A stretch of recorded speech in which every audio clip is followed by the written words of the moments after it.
I remember almost 20 years ago how God spoke to me about feeding homeless in Pretoria CBD at night. And I thought, this can't be God. Why would He send me to such a dangerous place?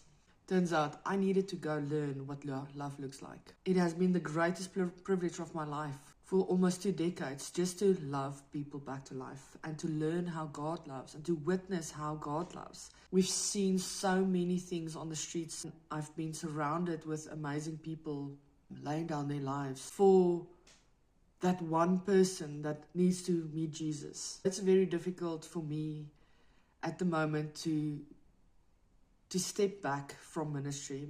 I feel that God is calling me out of ministry for a season. There's things that I feel that He wants to build into me so that we can prepare for the next season of how we as Kingdom Culture will look and function.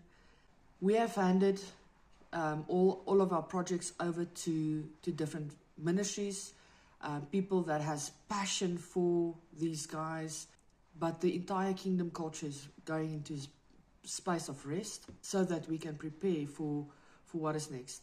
I want to tell every single person that has been supporting us, thank you so very much. You have no idea the impact that you have had, not just on the streets, but on my personal life as well. So watch this space.